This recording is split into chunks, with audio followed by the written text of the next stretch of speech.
जय श्री गणेश। नमस्कार। मैं आचार्य संजय द्विवेदी। मेरे समस्त प्रबुद्ध दर्शकों का मेरे चैनल पर हार्दिक स्वागत है। प्रिय दर्शकों, वर्तमान समय में सौरमंडल में ग्रहों की कुछ विशिष्ट स्थितियां बन चुकी हैं, जहां पर 3 बड़े ग्रहों का एक महायोग बन चुका है, जिसमें सूर्यदेव हैं, बुध हैं तथा शनिदेव का एक महायोग त्रिग्रही योग के रूप में प्राप्त हो चुका है, जो अत्यंत विशिष्ट है, क्योंकि ज्योतिष में त्रिग्रही योग को एक अच्छा योग माना गया है तथा यदि ये एक अच्छे भाव में है, ग्रहों का अच्छा संयोजन बन रहा है, तो ये महालाभ देता है। तो निश्चित रूप से ये त्रिग्रही संयोजन कुछ विशिष्ट करने वाला है, समस्त राशियों के जातकों के लिए कुछ बड़े योग बनाने वाला है।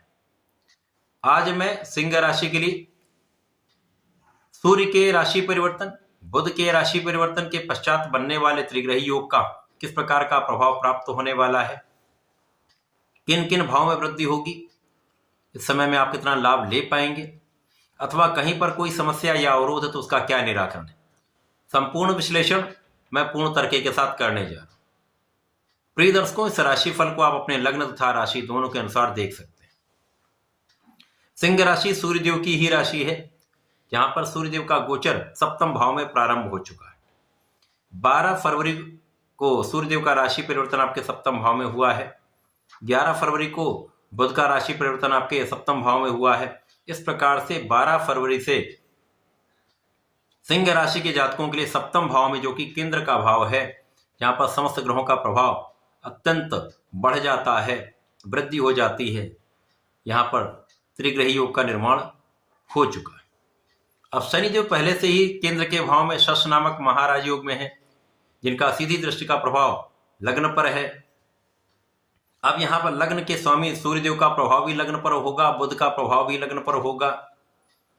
अब सिंह राशि के लिए यदि हम अवलोकन करें तो बुध यहां पर लाभ और धन के स्वामी होकर गोचर कर रहे हैं, सूर्यदेव लग्नेश होकर गोचर कर रहे हैं, तथा शनिदेव जो आपके सप्तम के स्वामी तथा आपके षष्टम भाव के स्वामी हैं।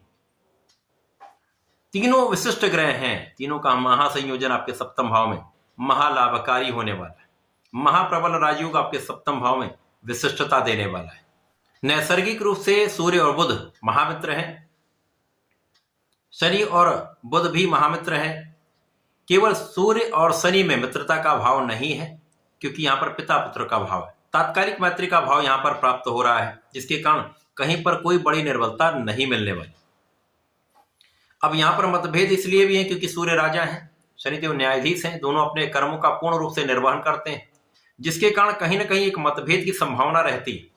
परंतु पिता पुत्र का भाव भी है, और पुत्र के घर में पिता जब होता तो सम्मानित तो होता है, एक बल मिलता है।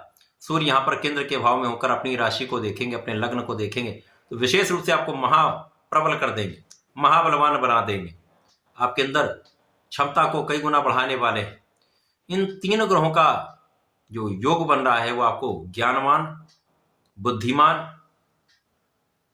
कर्मठ बनाने वाला है, कर्तव्यनिष्ठ बनाने वाला है, संकल्पित बनाने वाला है, अपने कार्य के प्रति फोकस्ड बनाने वाला है।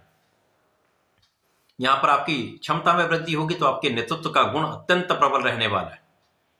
आपके कार्य क्षेत्र में वृद्धि होगी, आपके अधिकार क्षेत्र में भी कई गुना वृद्धि हो जाएगी।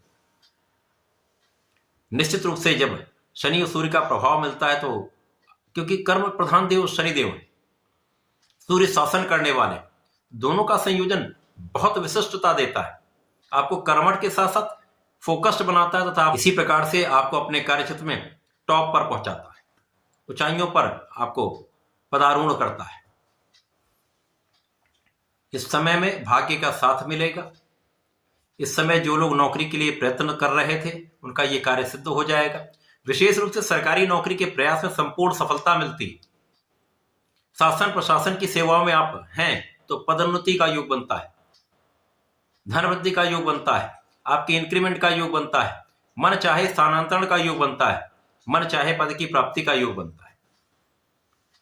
इसी प्रकार से इस समय में धन का महालाभ आपको प्राप्त होगा, कहीं कोई संदेह नहीं।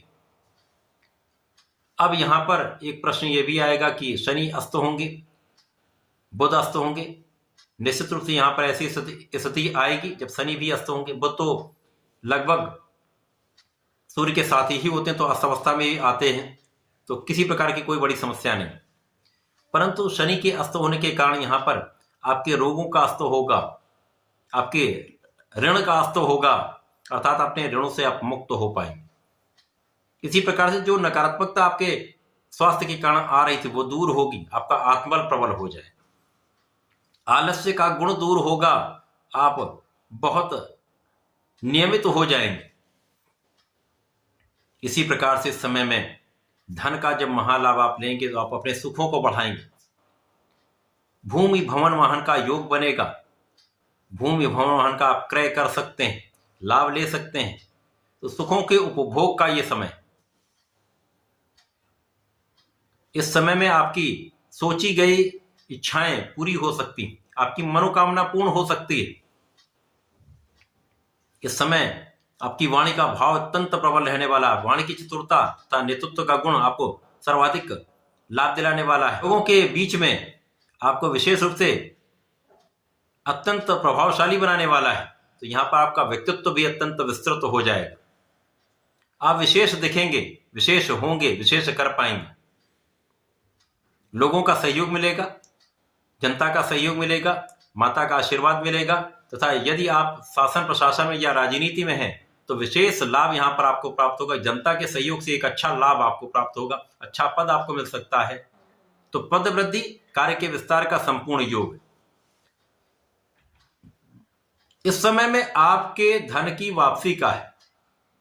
यदि कहीं पर आपने धन लगाया हुआ तो धन अच्छी मात्रा में आपको प्राप्त होगा। यदि आपका कहीं धन फंसा हुआ तो धन वापस आपके पास आने वाला है, यहां पर कोई संदेह नहीं। यदि व्यापारी हैं तो लोगों के बीच में आपका विशेष प्रभाव रहेगा, जिससे आपके नए कॉन्ट्रैक्ट आपको मिल सकते हैं, कार्यक्षेत्र में विस्तार हो सकता है, प्रोफेशन में विस्तार हो सकता है, तो नए नए अवसर आपको यहां पर प्राप्त होने वाले। इस समय में पूर्ण निष्ठा के साथ आप काम करेंगे, धर्माचरण करेंगे, तो किसी प्रकार का कोई दुर्गुण या दुर्योग नहीं बनेगा। आपको इस पूरे समय में अपने इष्ट का ध्यान रखना चाहिए, अपने इष्ट का ध्यान करना चाहिए, तथा अपने माता पिता का आशीर्वाद लेना चाहिए। इस पूरे समय में आपको भगवान भोलेनाथ पर जलार्चन करना चाहिए, नमः शिवाय का जप करना चाहिए। प्रत्येक शनिवार को यदि तिल का अर्पण करते हैं तो विशेष लाभ प्राप्त होता है। तथा इस समय में ओम प्राम प्रीम प्रोम का 27 बार जप करके प्रत्येक शनिवार अपने कार्य क्षेत्र में जाएं, बड़े लाभ मिलेंगे। जो कार्य नहीं भी बनते होंगे उनमें भी प्रगति होनी आरंभ हो जाए। तो ऐसा करके इसका लाभ लें। धन्यवाद, नमस्कार।